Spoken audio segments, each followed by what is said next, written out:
There's no such thing as Islamic conquests. You entered a place called yours and occupied it. Islamic conquests are one of the moments a Muslim should be proud of. Islamic conquests, you're just making a mockery of your words. You have a certain complex. The historical miracle achieved by the Islamic conquests was unparalleled in other expansions. The Western occupation of our lands, we also call it occupation. Why don't we call it a conquest? You call it a conquest, referring to the invasion you approve of, the results of which you believe were greater than what came before. You did something that's not true, and it won't leave here, not with Pepsi, not with hypoallergenic, not with any liquid in the world. When we consider the jizya poll tax, we see it as a source of pride for Islam, not a point of contention as some claim. How can people be given a choice between Islam and paying the jizya? I wish every person who disagrees with the wars their country is waging could pay the jizya. As soon as Umar assumed the caliphate, he dismissed Khalid. Why? So that people wouldn't be tempted by Khalid. Peace be upon you, my brothers, wherever you are. Welcome to this episode,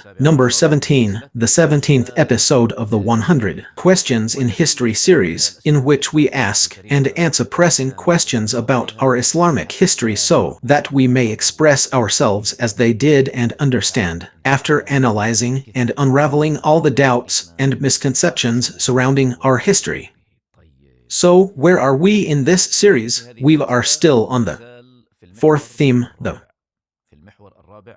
rightly guided caliphate. Which question have we reached? We are at question 34. Here, I welcome Professor Muhammad Al-Harmi, a regular guest on this series. Welcome, Professor Muhammad. May God bless you, Abu Al-Harith. May God grant you the understanding of the knowledgeable, God willing. Amen. And to you as well. The audience's reactions to this series are truly wonderful and encouraging. Their comments motivate us to continue and to strive for even greater achievements. In this series, with God's help, Amen, we ask God for acceptance and sincerity. Question 34 is ready, Professor Muhammad. So, question 34 means, okay, during the time of our master Abu Bakr al-Siddiq, it began.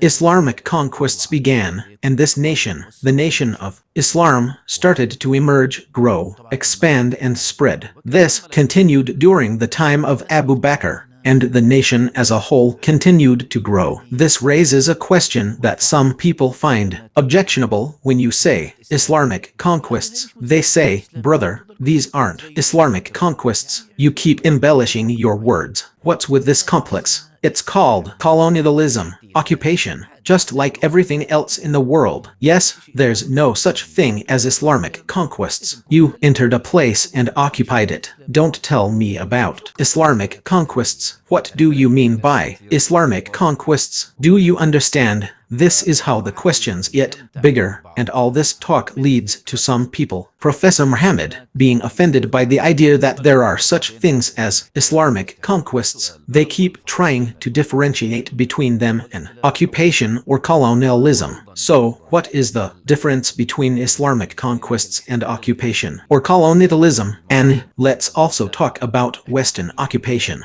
Yes, the contemporary occupation of our lands. I also call it occupation. Why don't we call it a conquest? Why don't we call it a conquest? I mean, in the name of God, the most gracious, the most merciful, and peace and blessings be upon the messenger of God, his family, his companions, and those who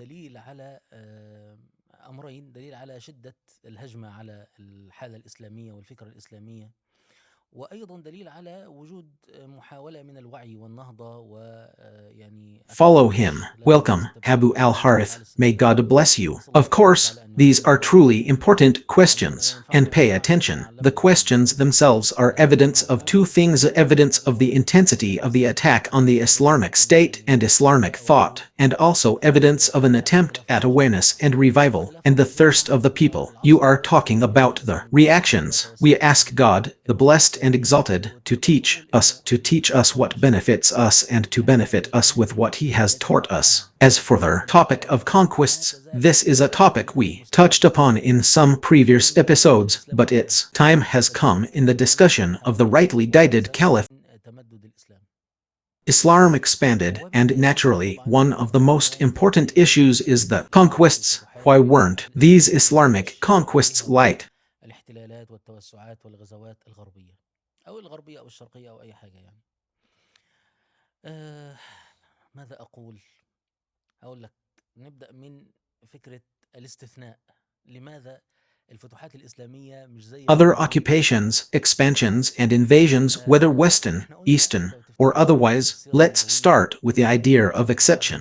Why weren't the Islamic conquests like other conquests? If you recall the Prophet's biography, we said that our Prophet, peace and blessings be upon him, was an exception among all of humanity. He was our only figure in all of human history who achieved absolute success on both religious and worldly levels. No one else has done what our Prophet Muhammad, peace and blessings be upon him, did. That's why we mentioned Michael Hart, who spoke about him as one of history's greatest figures. We also discussed the rightly guided caliphate in previous episodes and how each of the rightly guided caliphs had a unique historical impact, distinguishing him from all other rulers. This, too, was a kind of exception during this era of the rightly guided caliphate. And there's something else I forgot to mention. Now, I'd like to say that when the rightly guided caliphate was established, when Abu Bakr, Umar, Uthman, and Ali assumed power, they did so by the choice of the nation and ruled with a supreme authority. This was an exception in their time, because back then, the king or emperor ruled by claiming descent from the gods or by divine will, but this was the first time a ruler derived his legitimacy from the people's pledge of allegiance and their consent. So this was an exception in its time. It's true that the West adopted it later, but at least we can be proud of having precedent and a perfection that we possess unlike them. Now, let's talk about the Islamic conquests. The Islamic conquests represent a model that the modern world has not yet reached. It's the idea that a powerful state has a moral responsibility to alleviate injustice, oppression, and persecution of oppressed and persecuted nations. Now, you might say that this is expansion like the American expansion, the Western expansion, and the expansion of other nations. I say fine, this might seem theoretically the same, but his nation was strong at one point. It expanded and grew. But let's delve into the details. Let's see if the expansion of the Muslims was like the expansion of others. Were the wars of the Muslims like the wars of others? This is the difference. Was the victory of the Muslims like the victory of others? Was the victory of the Muslims like the victory of others? Now, as you see and as we mentioned in previous episodes,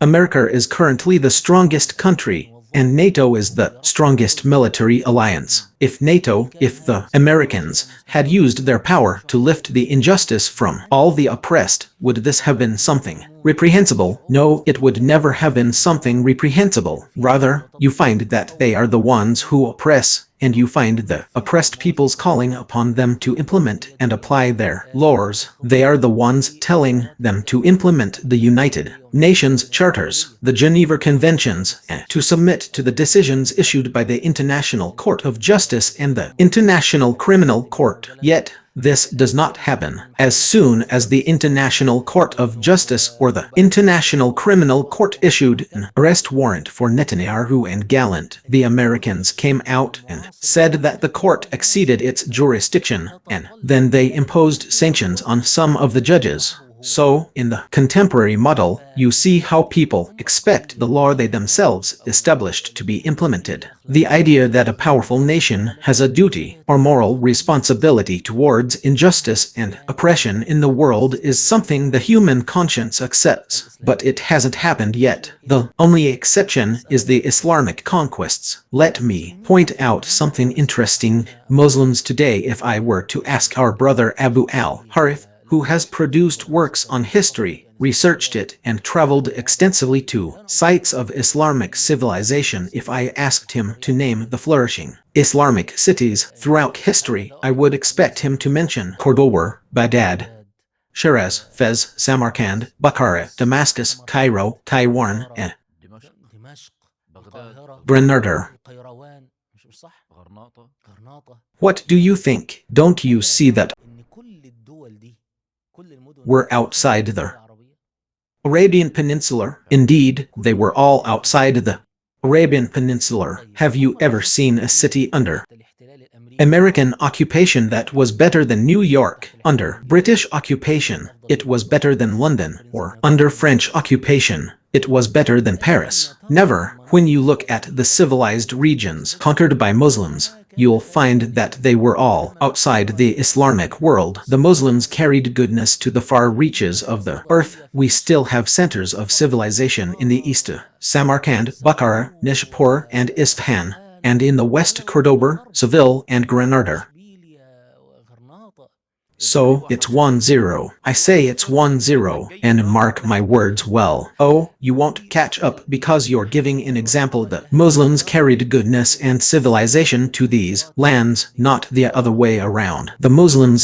didn't absorb the resources of these lands and bring them to their own lands and capitals. What was Western occupation doing? It was absorbing the resources of countries to expand colonialism. New York, Washington, Paris, London, and so on. And yet, what's interesting here is that there was a conference, I think in 2016, about the historical or scientific miracles in Islam. Anyway, the people of Morocco and the group, they commissioned me to write a conference paper on the historical miracles, so it occurred to me to write about the historical miracles in the Islamic conquests. The title is intriguing. The historical miracle of the Islamic conquests. How were the Islamic conquests a historical miracle? Because I love reading Orientalist books, I decided that all the research would be based solely on the words of Orientalists. We won't include the words of any Muslims,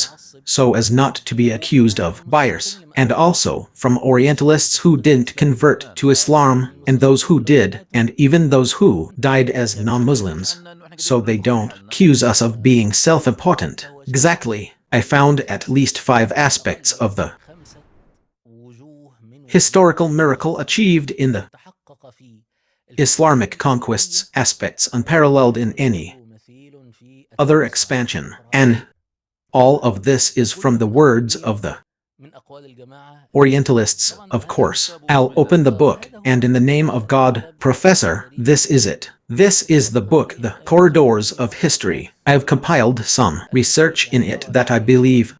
You know, when you conduct research and present it at conferences, publish it in journals, or go by getting lost in the end. I said, what does it mean to gather some things so that we may ask God that they be from beneficial knowledge, that we can benefit from? Anyway, sir, the first exception, I think I mentioned it before in an episode of the Civilization series when we were talking about civilization, and it is what the English historian Arnold Tenby noticed. Arnold Tenby, one of the most famous historians of the 20th century, spent about 40 years on his book, A Study of History, which was published in 10 volumes, abridged into 4 volumes, translated into Arabic, and it has 2 translations, one of which was published by the National Center for Translation in Cairo. Arnold Tenby says, the following. He says the colonizer, the historical phenomenon of the colonizer, has one of 2 options. In order to settle in this land, he must make peace with the beliefs of the peoples living in this land.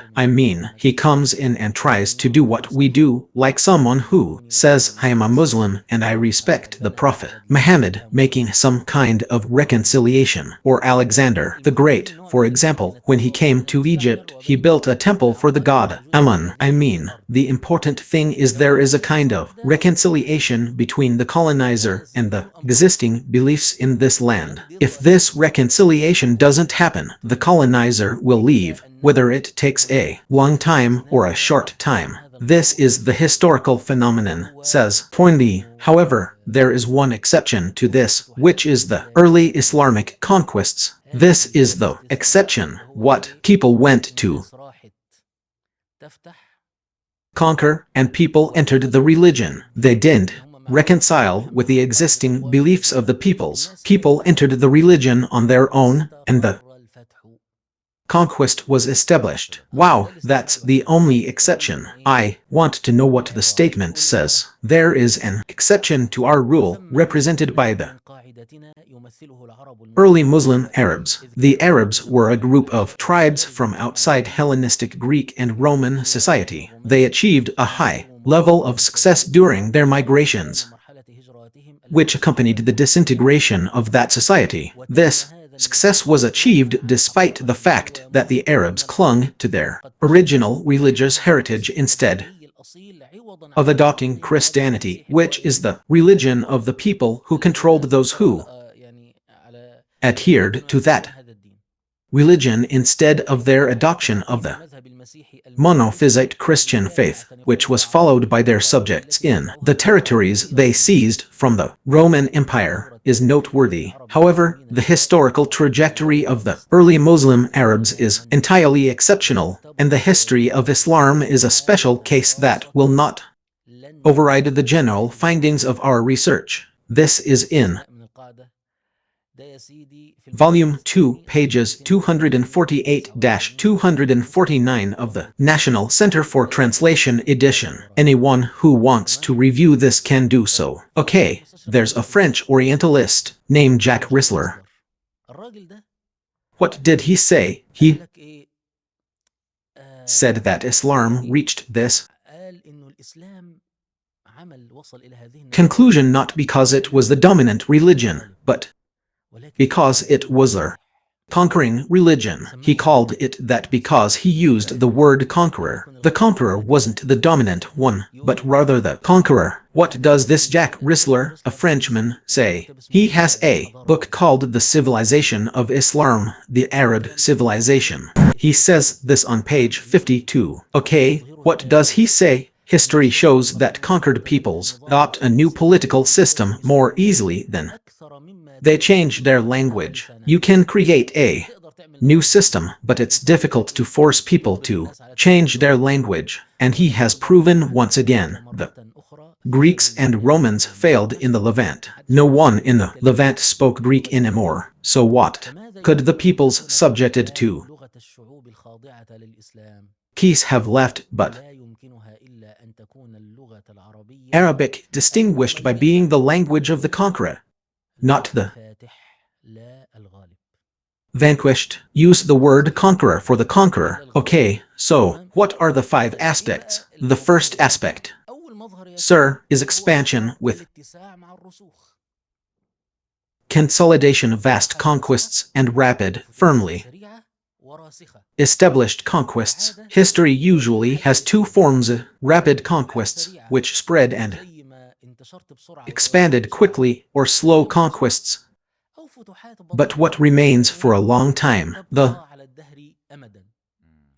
only case where conquests were both rapid and firmly established is the Islamic case. For example, the Mongols had rapid conquests, but if you look at them after 100 years, what do you find? The Mongols have shrunk. In fact, you find they have converted to Islam. Slow conquests, for example, the Roman conquests were slow, but they controlled and remained conquerors. Therefore, the Islamic conquests were swift and firmly established. For example, what can we say about an Austrian Jewish Orientalist named Gustav G. Greenough? He said that the extraordinary speed with which Islam conquered the lands it conquered, without adding to or losing much of them afterward, was the same speed that made their distribution of the civilized world permanently fixed from an early time dating back to the middle of the 8th century. The conquests made by the Muslims have not changed the world since then. The areas controlled by Muslims are still largely Muslim, with only minor exceptions like Andalusia, from which we were completely expelled, and some areas in Africa and Asia. But ultimately, the overall body of the Islamic nation has remained firmly established since that time. A Russian man named Shekir Duravsky, in his book Dust of Duravsky's The Name of Islamic Civilization, which is available in the Family Library, and what I'm saying is on page 15. Now let's talk about what Shekir Duravsky says about the emergence and consolidation of the Islamic religion, the rapid and powerful establishment of Islam across vast Asian and determined the fate of Eastern Christianity, which met the new religion without resistance, even with welcome from the regions. This is mentioned in a book called Islam and Christianity, available in the World of Knowledge website. This information is on page 149 of a French encyclopedia called General History of Civilizations. Yes, an encyclopedia written by several historians in 6 volumes. The author of the volume on the Middle Ages, Edward Perrault, wrote this, which seems to be worthy of being quoted when discussing the Islamic conquests. What does Edward Perrault say? He says that Islam appeared like a bright meteor, astonishing everyone with its swift and decisive conquests and the vast expanse of the empire it established. We are faced with a people who, until recently, were unknown and obscure, yet suddenly united and became one. A new Islam, which originated in the Arabian Peninsula, swept through the Sasanian Empire in just a few years, demolishing its foundations and raising its flag high. His forces extended over the provinces of the Byzantine Empire in Asia and Africa, with the exception of a small portion in Western Asia, namely Anatolia. His armies soon seized most of Spain and Sicily, and for a period of time, some provinces in Western and Southern Europe were annexed. His armies violently pounded the gates of India, China, Abyssinia, and West Sudan and threatened Galilee, France, and Constantinople with dire consequences. States crumbled before the Arab Islamic advance, and crowns tumbled from the heads of kings like beads of a broken rosary. These religions that had dominated the peoples and tribes stretching from Sardaria to Senegal, from the center of the region, melted away like wax before a fire. Wow, if he had just persevered a bit, he could have written poetry. Yes, well, now listen to these astonishing things. These are the manifestations of astonishment. And these are Western historians, Christians, Jews, and atheists. Look, they talk about the Islamic conquests. How is that? Of course, I'll choose because there are many references and I don't want to make it too long. One of them is named Herbert George Wells. He wrote A Short History of the World, a single-volume book containing a summary of world history. What did he write about the conquests? The most amazing stories of conquests that have ever graced the stage of human history are the Islamic conquests. He used the word conquests. Yes, the most amazing stories of conquests that have ever graced the stage of human history. Now, the historian of civilization, Will Durant, the man who wrote the story of civilization, what does he say? Arab conquests, which were faster than the Roman conquests and more enduring than the Mongol conquests, became nations faster than the Romans. We said that was a slow and steadfast conquest and more enduring than the Mongol conquests, which were what? They were fast but fleeting. It wasn't stated that the Arab conquests became the greatest and most astonishing achievements in all of military history. Islam taught people to face life's difficulties and endure its constraints without complaint or boredom, and at the same time, it inspired them to expand. The most amazing thing that all of history has witnessed is what the Indian leader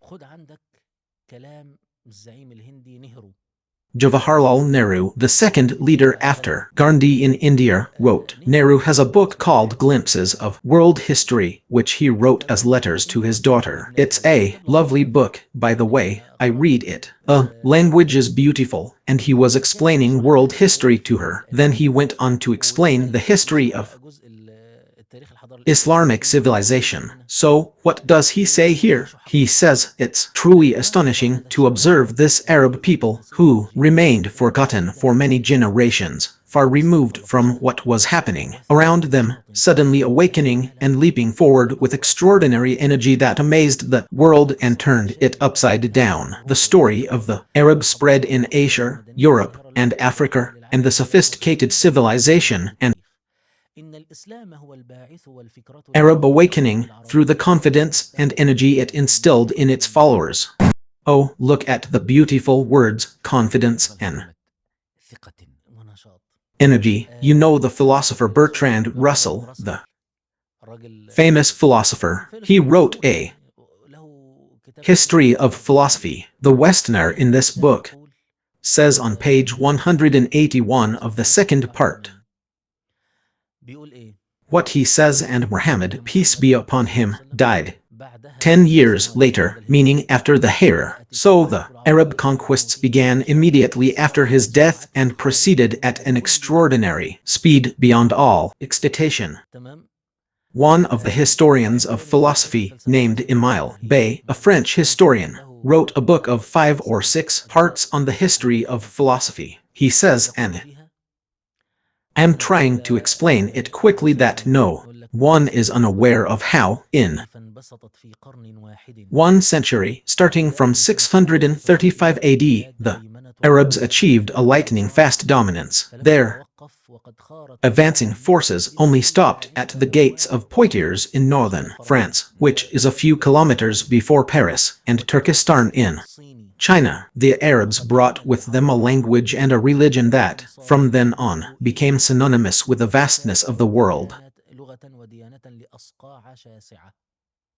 Michael Hart says that it was the greatest conquest known to humankind. He says that despite this, these people were able to, well, what does he say? And the Arabs were far less numerous than all of this. The countries they conquered and defeated, yet these Bedouin, believers in God, His book, and His messenger, were able to establish a vast empire stretching from the borders of India to the Atlantic Ocean. It is the greatest empire ever established in history. An American Orientalist of Lebanese origin, Philip Hitti, say, what if someone had dared to predict in the early 7th century AD the emergence of an unprecedented power in the remote Arabian Peninsula, which had previously had no historical significance, and that this power would rise up against the only 2 global powers of that era, replacing the Sasanian Empire and stripping the Byzantine Empire of its richest provinces? I say, if someone had dared to make such a prophecy, people would have considered him insane. No one expected it. Nothing like that was possible. A British historian named John Britch also wrote a book called A Short History of the World, which was published in the World of Knowledge series. By the way, this is a special issue because it was the 400th book in the World of Knowledge series. He said something beautiful, but forget about that. The whole paragraph now tells you what the Arab Empire moved from strength to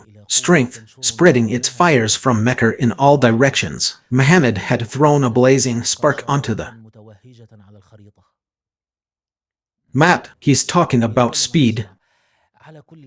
Anyway, there are so many examples, Professor Muhammad, and the evidence is endless from those who are not Muslims. Yes, they testified a true testimony. Okay, I'm going quickly now. Yes, but I've mentioned one aspect, I mean 2 aspects. The first aspect, of course, I started with the word that the Arabs praised civilization. I'll come to it later. I mentioned the aspect of expansion with consolidation and the aspect that the Muslims did not abandon their religion, rather, people entered the religion of Islam. These are the miracles. Take it, sir, that these conquests were a civilizational launch, not an invasion. not destruction. This was a civilizational launch for the lands that were conquered. Here's a well-known Italian Orientalist named Francesco Gabriel. Okay, what does this man say? He says between the dark history of the Arabs before the emergence of Muhammad and his exciting expansions, a great truth of Islam with its new faith is truly remarkable. It was born in one of the most ancient, primitive, and backward regions of the world, yet it quickly transcended its boundaries, evolving from a local phenomenon and an internal factor into a universal, global faith. This process, which historians still debate today, is neither Eastern nor Western for those studying its enigmatic dynamics. An important point is that it produced a remarkably unified civilization,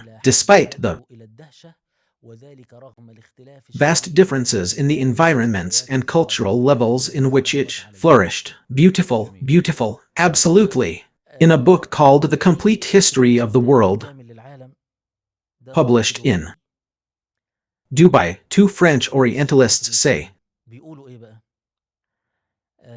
"Of course, forgive me, I'm just going through the motions, I want to get straight to the point." They say, "Peace and blessings be upon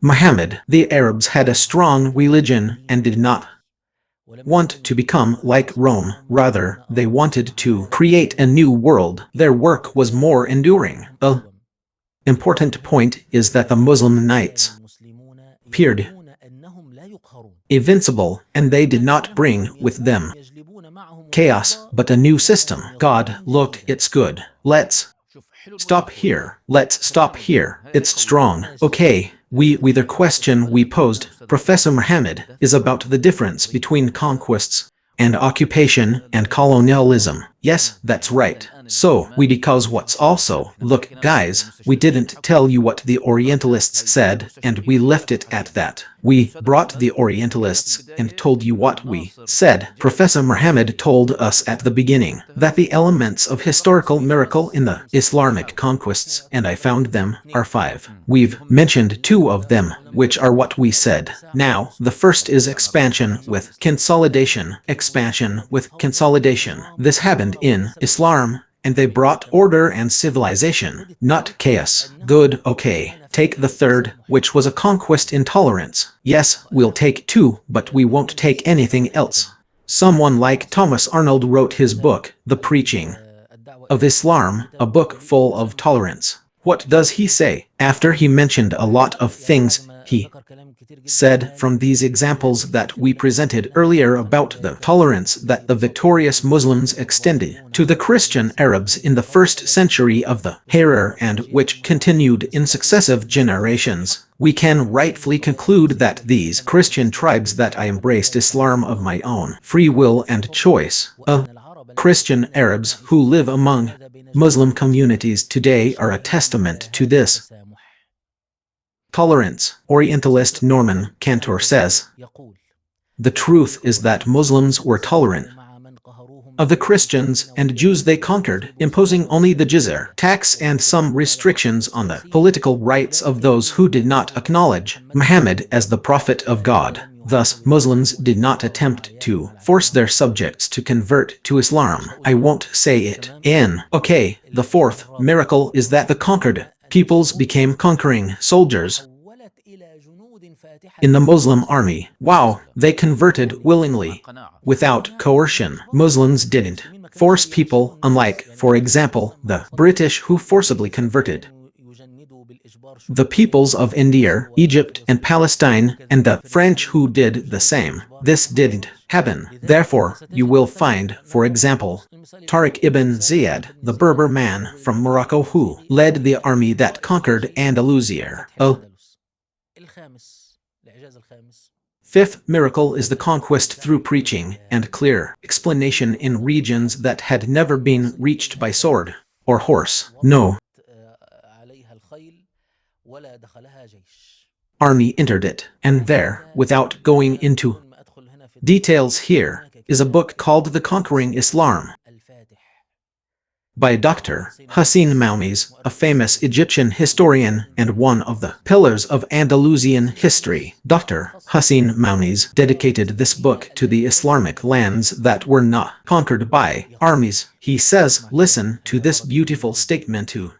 I re-examined the geographical map of the earth to see what we conquered through our jihad and what Islam conquered itself through wisdom and good counsel. I was astonished because I found that Islam conquered many times more than we did, and that the call to truth in our history was more effective than any weapon. Even in the lands where we fought battles to enter, it was Islam that conquered the hearts of their people, settled there, and made their lands its home. In short, he says the truest description of Islam in this context is that it is a flying religion, spreading from person to person and from nation to nation with ease and simplicity. If you look at a map of the earth, that only a third of this area was conquered by Islamic states and entered by armies. Wow, this is a very important point. Only a third. As for the rest, Islam entered and filled it. The hearts of its people were won without organized effort or a predetermined policy. Therefore, the religion spread without any wars. Now, this research from which I mention excerpts, and by the way, I wrote this research, I think, in 2016, and we are now in January 2025. I want to update this research by adding to it statements I have read since. There must be many statements. So, my friends, a superficial, hasty, and simplistic view says that Islamic expansion is like any other, but the slightest contemplation of what happened will find that the peoples of the Islamic conquests are in one place, and the rest of the invasions, wars, and battles are in another. This is true not only in terms of ethics, which is tolerance, but also in terms of spreading civilization and order, or in terms of saving oppressed peoples, or in terms of tolerance, or in terms of the faith of the people whose lands were conquered and their transformation into mujahideen, or in terms of the fact that Islam spread on its own in many lands without the sword or fighting. Therefore, this statement is due to those who, returning to the rightly guided caliphate of Abu Bakr, may God be pleased with him, to Umar, may God be pleased with him, to Uthman, may God be pleased with him, and later to the state of the great Umayyad state, especially during the reign of its caliph, Al-Walid ibn Abd al-Malik, who led the second wave of conquests that reached China and southern France, almost to Paris. Yes, so this means I am providing an answer to this question with such citations. I hope it is clear and convincing to those watching us. Convincing, but we still have the 99. Now, we Muslims, Professor Muhammad, when we moved, we did not move because we were thirsty for blood, nor did we move because we wanted to expand for the sake of expansion alone. We moved to lift injustice from people. And when we were a victorious nation, when we entered, whoever wanted to fight us, we fought them. But when we entered their lands,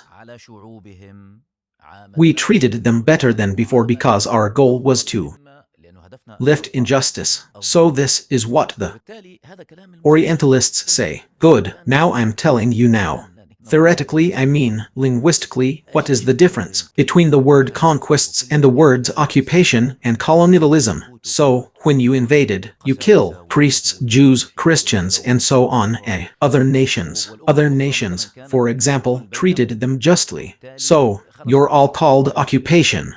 Or what's the order of things? If there are one or two examples to clarify this, let's look at our Islamic history. Linguistically, the word invasion is equivalent to occupation. That's linguistically speaking, but you call an invasion conquest when you approve of it, when you like it, when you see its results as greater than what came before.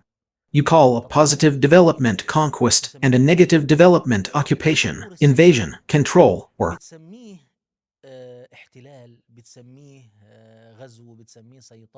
colonization. The word colonization has a slightly more specific meaning in history or political science. So, if we disregard the language and Say, we'll call anything occupation, we'll call it invasion, we'll call it control, we'll call it conquest. Let's leave the terminology aside and look at the meanings behind these terms. Now, when Muslims they entered these lands, you cannot find the famous story that happened in Samarkand. The people whom the Islamic army enter Samarkand without adhering to the Islamic principle of warning and waiting 3 days before responding. A delegation from them came to complain about the conquering army to the caliph in Damascus. At that time, it was a Umayyad caliphate. What does this indicate? It indicates that they knew from the behavior of the Muslims that you could go and complain about this conquering Islamic army to the supreme commander of the Islamic armies and wait, expect,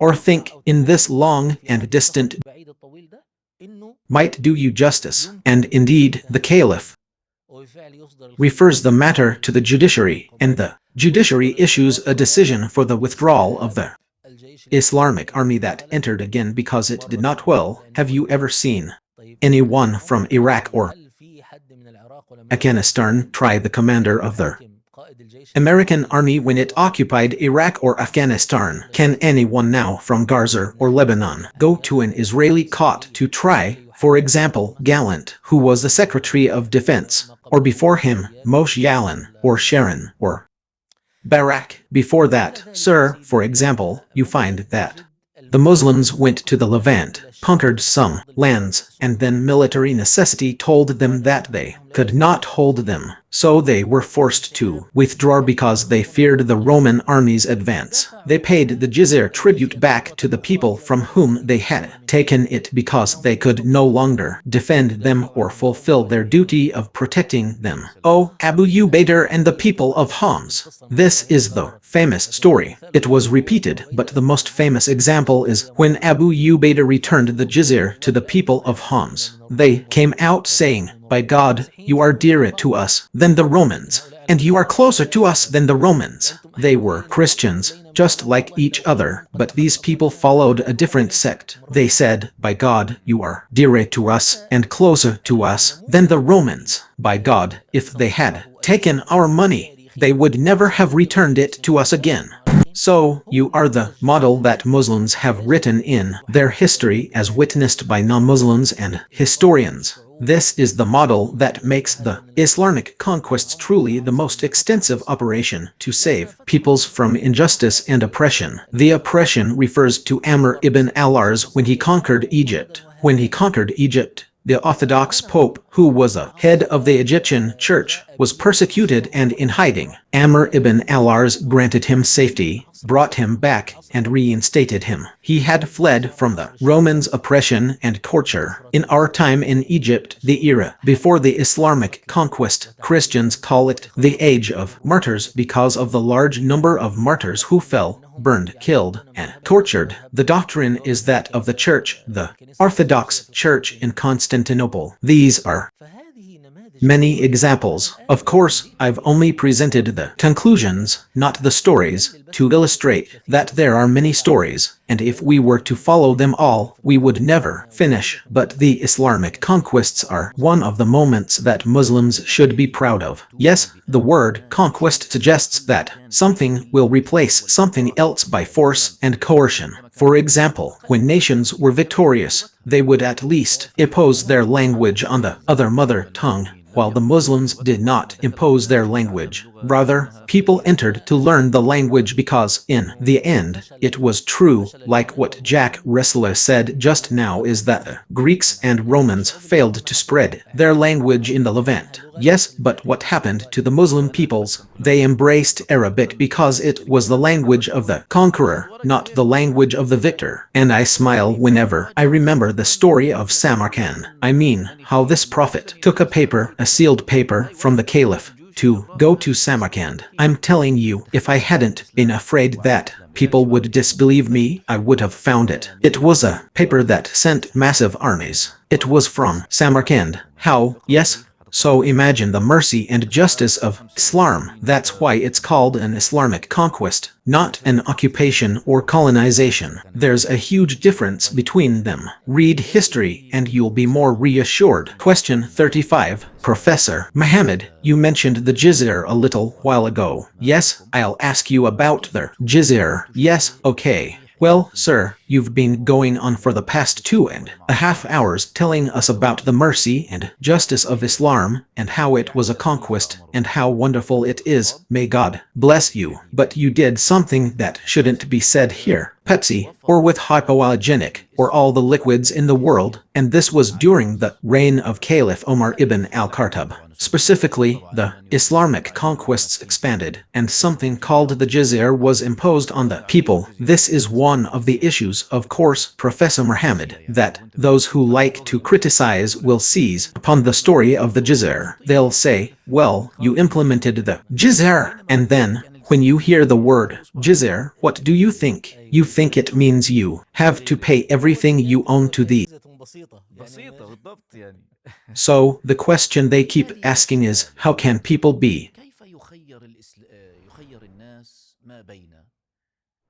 given a choice between Islam or entering Islam and paying the jizya? What are these contradictions? It's a good question, a very relevant question. And by the way, I'll ask you about our Master Omar in a little while, too. There's something our Master Omar did that people want to know the answer to. When he first took over, our Master Omar dismissed our Master Khalid ibn al-Walid. So, you have a skilled employee, a skilled commander, leading conquests and achieving great accomplishments, and you dismiss him like that. Also, since we're talking about our Master Omar, so I don't miss anything, let's continue, my friend. May God bless the Prophet. This is the counter-argument to the previous one. A previous argument said that Muslims forced people to convert to their religion, that Islam spread by the sword, and that you had conquests. Well, if this argument is true, there won't be anything called jizya, right? We entered by the sword. People submit or die, as Abu al-Ala al-Mari said. They came to us with force and the sword, and with it they claimed what they claimed. They recited falsehood and unsheathed their swords, and they said, we were right, so we said, yes. So, the group that oppresses or they accuse us of fanaticism or of spreading Islam by force and coercion, they shouldn't even have the concept of jizya. If they do have jizya, then these people weren't forcing people to convert to their religion, and both are acceptable. It's either one or the other. Either we were forcing people to convert to Islam, or we weren't forcing them to pay jizya. So now we want to ask this man who is confused, which do you prefer? Do you prefer spreading Islam by the sword and through jizya? Or do you prefer taking jizya so that Islam isn't spread by the sword, but you find yourself in the state of defeat we are in, and with people's spirits weak and susceptible to doubts? The doubt comes from both sides. Neither approach is working. What is jizya? Jizya is one of the glories of Islam, just as the Islamic conquests were also glories of Islam. What is jizya? Jizya is a tax imposed on non-Muslims capable of fighting in return for their protection. I'm now a man.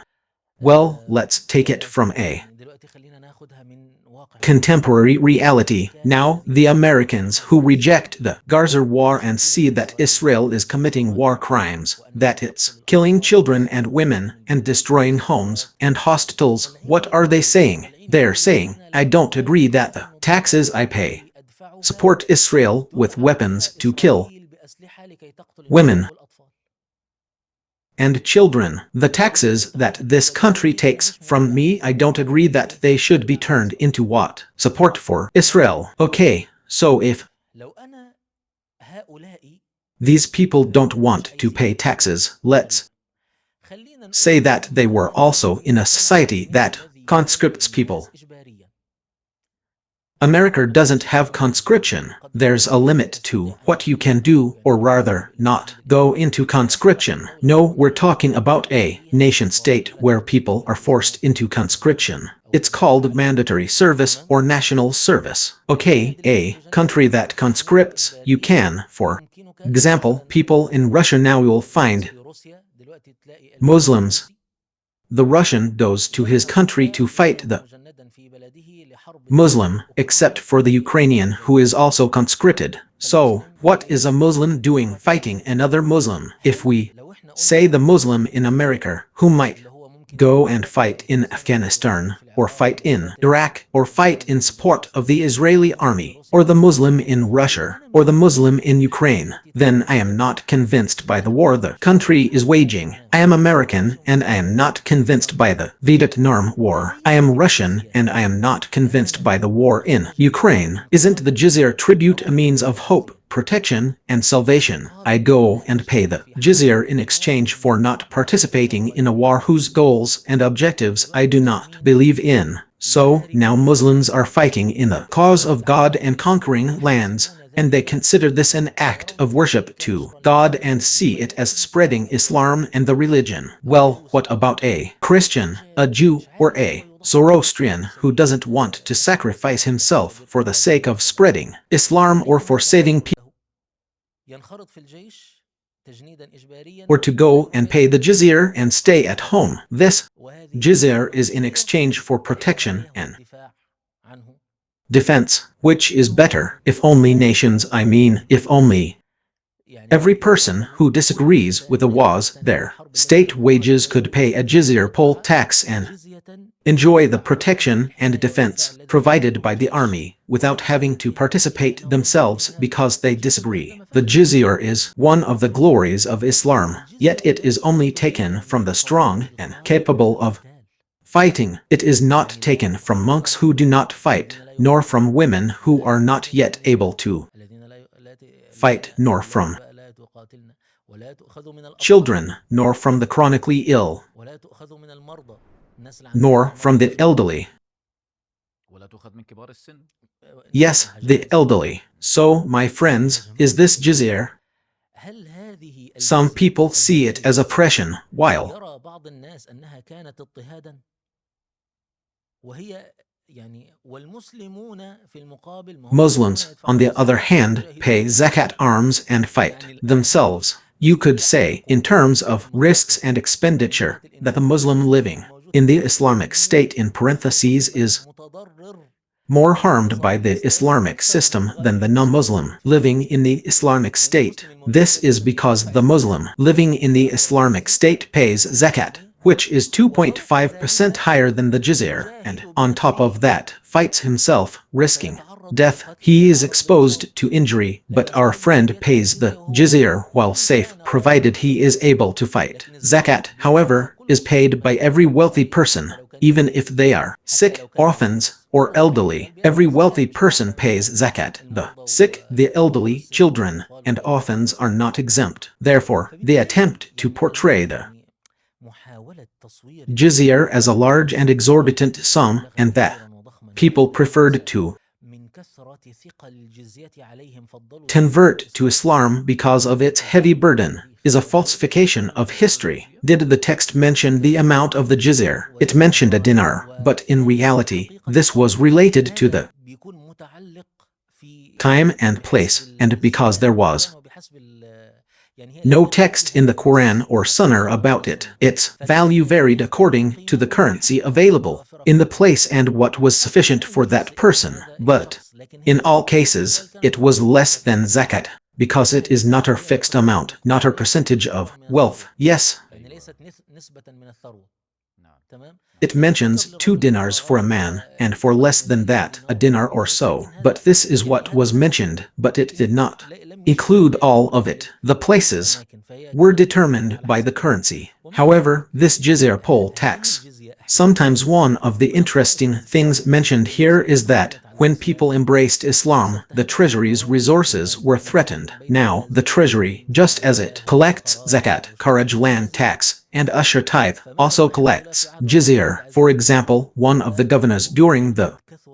قد كثر المسلمون وقلت الجزية فدلوقتي عندنا عجز في الموازنة يعني بالمصطلح المعاصر فلو رأيت أن نفرض الجزية على من أسلم عشان الأموال بتروح. Reign of Umar ibn Abd al-Aziz said to him, O Commander of the Faithful, the number of Muslims has increased, and the jizya has decreased. Now we have a deficit in the budget. Or in modern terms, if you see fit to impose the jizya on those who have converted to Islam, because the money is going away and the treasury needs money.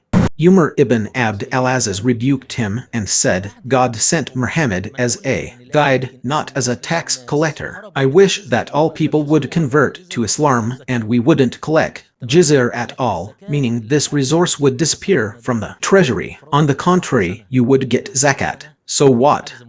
I telling you, people cannot convert to Islam to escape the jizya because when they convert to escape the jizya, they end up paying it. Zakat is fine, but the zakat deficit our friend is talking about isn't imposed until after a year. So we have a year with a budget deficit. I converted to Islam today, and zakat isn't due until a year later. Instead of paying jizya today, I won't pay jizya now, and I won't pay zakat either. So the financial gap that occurred is that it takes a year until zakat becomes obligatory. Anyway, you're saying that paying jizya wasn't a burden. This isn't normal, it's impossible. So was jizya only a term associated with Islam, Muslims, and their conquests and control? Or did all nations pay jizya, Your Eminence? We're discussing this. The system was a world where, in our present era, we pay taxes.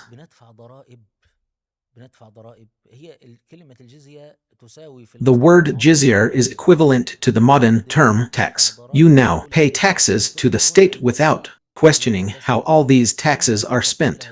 There are various types and forms of taxes, especially in countries that are not democratic and whose budgets are not subject to oversight. Even in America, the decision to impose taxes is a local decision in the states, and they hold a referendum on it. But most people don't know and don't participate. This is what happens in practice. You now pay taxes without knowing for sure whether these taxes are spent on their intended purposes or not, or whether they are spent on their expenses or not. But the jizya was not a tax imposed on the general public. The jizya, as a sum, was a protection tax, a tax imposed on those capable of fighting so that they would not participate in the armies. Because if you put them in the armies, you are burdening them with more than they can bear. It burdens them with something that contradicts their beliefs. One Christian, one Jew, one atheist,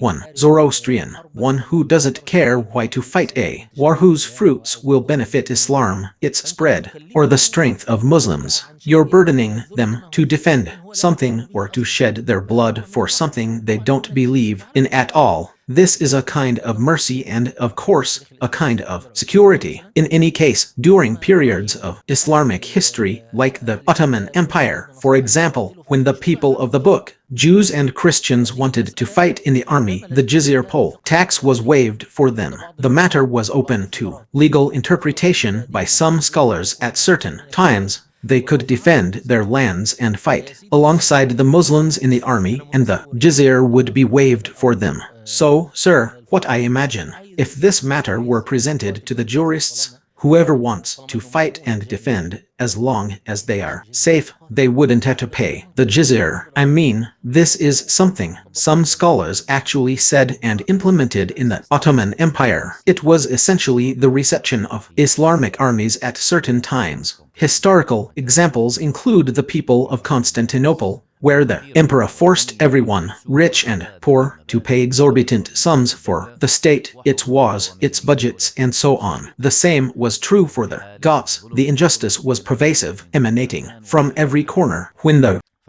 Muslims entered, the people were relieved. Sheikh Abu al-Harith, forgive me, but I mean to say that no one criticizes the principle of paying taxes. Even in our world today, you won't find anyone saying America is bad because it takes taxes, or Europe is bad because it takes taxes. No one is like that. Taxes, as you said, are a universal system. Every state uses people's money to collect taxes. But this person who raises the issue of the jizya poll tax as if the Islamic State lived off the jizya, doesn't realize that the jizya was a small portion of the state's financial resources. He also doesn't realize that it was imposed on a class capable of fighting, and there were some who were incapable of fighting. Therefore, when we consider, we see the jizya as a source of pride for Islam, not a point of contention as some claim. It is a truly golden phrase, a source of pride for Islam. So, how can people be given the choice between Islam, meaning entering Islam, and paying the jizya? The connection here is completely non-existent. Yes, the connection is completely non-existent. Of course, this choice isn't an individual choice, as we're saying. It's a choice for countries and societies. You go to the ruler or the existing political system in the place and tell them these options: either you enter Islam, meaning you convert, and you will have the same rights and obligations as us, and you will be part of our nation. If you don't want to, then paying the jizya will require us to protect you. And this is part of entering the influence of the Islamic State. Fine, stay on your religion as you are, or fighting, meaning fighting, not killing, fighting. Yes, yes, exactly. So, most people were subject to جماعة أمراء كانوا عاقلين وفاهمين اختاروا الجزية فدخلوا في النفوذ الإسلامي، بينما غالب الشعوب اختارت الإسلام واختارته خيارا يعني. فلما جاءت تحت ظل الحكم الإسلامي احنا اخترنا الإسلام فدخلنا فيه، ادي قسم وده الأكبر.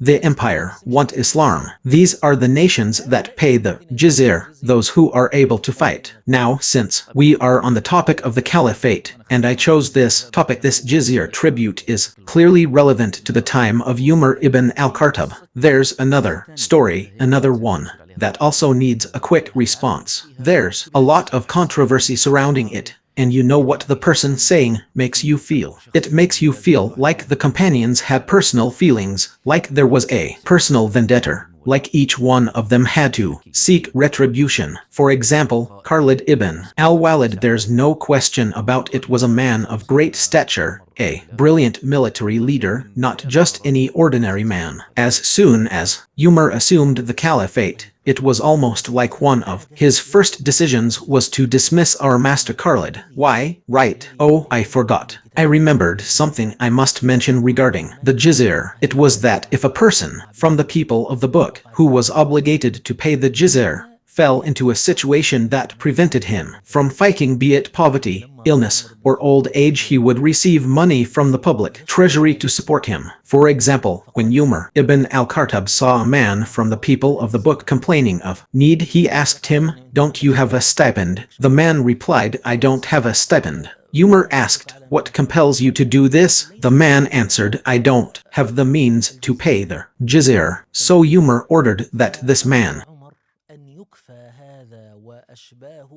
and others like him be provided for from the Muslim treasury. He used to say, "We will remain. The important thing is, if we take the jizya from them while they are young, we neglect their old age." So, you can consider the jizya, in a way, like a pension, a portion deducted from the salary so that when you grow old and are no longer able to serve, that portion is returned to you in the form of a pension. Glory be to God. Yes, okay, let's get back to the topic of Khalid ibn al-Walid. Briefly, because I got carried away with you for 3 or 4 minutes. There is no power nor strength except with God. Okay, quickly. Abu Bakr was different from Umar in his style of administration. Abu Bakr was a man of delegation, giving authority to commanders and governors. Umar, on the other hand, was a man of stricter oversight and attention to detail. Khalid ibn al-Walid was an extremely strong and independent figure, and therefore he was in harmony with Abu Bakr but not with Umar. When you look at Khalid's conquests, you find that he was proactive, making decisions without waiting long to consult Abu Bakr or refer back to him for his opinion. He saw himself as a commander with authority, Umar didn't like this approach. It was a different school of thought in administration, and this exists all over the world. So, Khalid was something of a force to be reckoned with during Abu Bakr's time. When Abu Bakr sent out 2 armies for conquest, he sent Khalid's army and another army led by Iyad Ibn Ghanem al-Fari told them, "The one who will lead you to Al-Hura, the capital of Arab Iraq, is the commander of the 2 armies, our master Khalid." He took Al-Hura for 40 days, conquering it like lightning. He was truly amazing, our master Khalid. Therefore, people looked up to our master Khalid as the ideal leader, and he truly is the greatest leader in the history of Islam and one of the greatest leaders in the world, without a doubt. Now, our master Umar, in front of this scene, didn't like 2 things. The first thing is that our master Khalid was independent in his decisions, so he discussed it with Abu Bakr and felt that Khalid was acting independently and should be dismissed. Our master Abu Bakr said to him, "Dismiss a man whom the messenger of God called the drawn sword of God." Of course not, that's impossible. Even if he did 10 things right and 1 or 2 things wrong, our master Umar didn't like that. A governor had to leave, he had to wait for my advice on matters. The second thing is that people began to be captivated by Khalid ibn al-Walid, the army in which Khalid was victorious. You know, our master Khalid is one of the rare figures in history who were never defeated. There wasn't a single battle that Khalid ibn al-Walid reassured of victory. I've experienced this in my own life. I'll never forget one day I was in a gathering with my extended family and I was telling them about the Islamic conquests. Anyway, I was going to talk about a battle and my cousin asked me, "Was Khalid in this battle or not?" Before I even started talking, I said, "Glory be to God." How insightful Umar was. Of course, she was asking because she wanted to know the outcome of the battle before I even finished speaking. Umar saw that people were being misled by Khalid and that they believed victory lay in Khalid's sword. So, he wanted to remove him from command so that people would know that it is God who grants victory and so that people wouldn't be misled by Khalid, thus preserving the Muslims' faith. This was Umar's perspective, which Abu Bakr didn't share. When Umar assumed the caliphate, he had these 2 issues. Firstly, that Khalid was acting on his own initiative. This is politics, and Umar didn't like it. Khalid was causing people to be tempted by him, so he dismissed him from commanding the armies. At that time, Khalid was in Syria, leading the armies that had gathered from Iraq and Syria to fight the Romans. Later, a 3rd incident occurred. Abu Ubaidah ibn al-Jarrah, the governor of Syria, appointed Khalid as governor of Homs.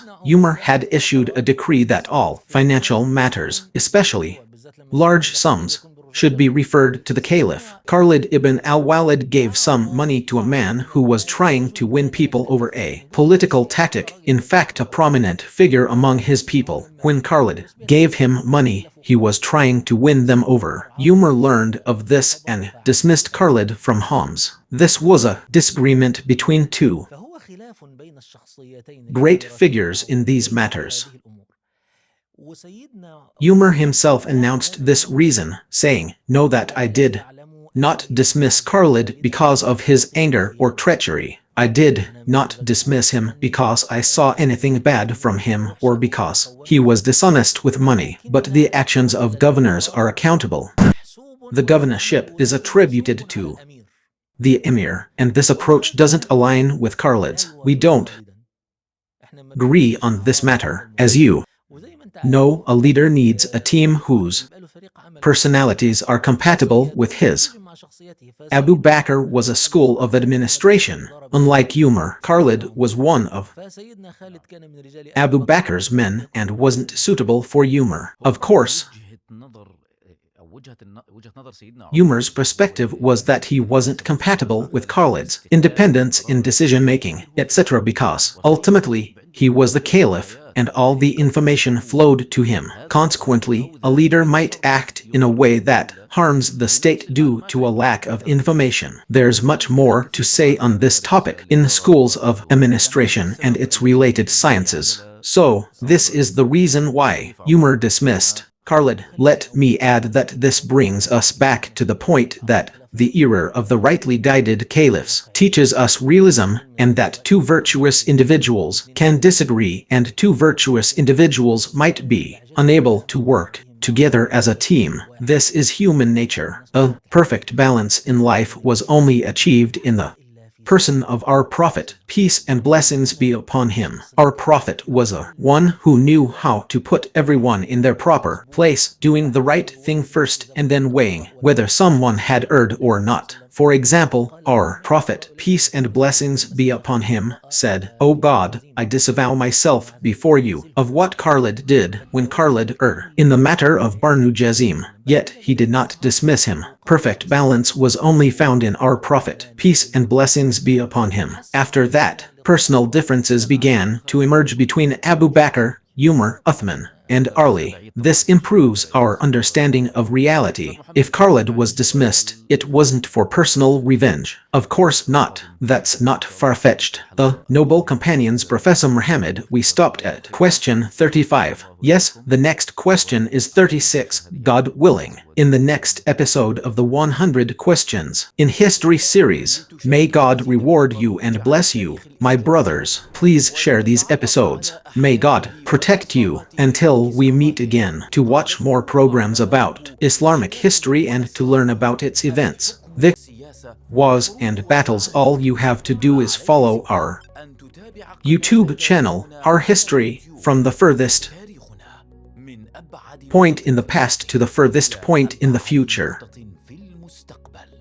We bring history to life.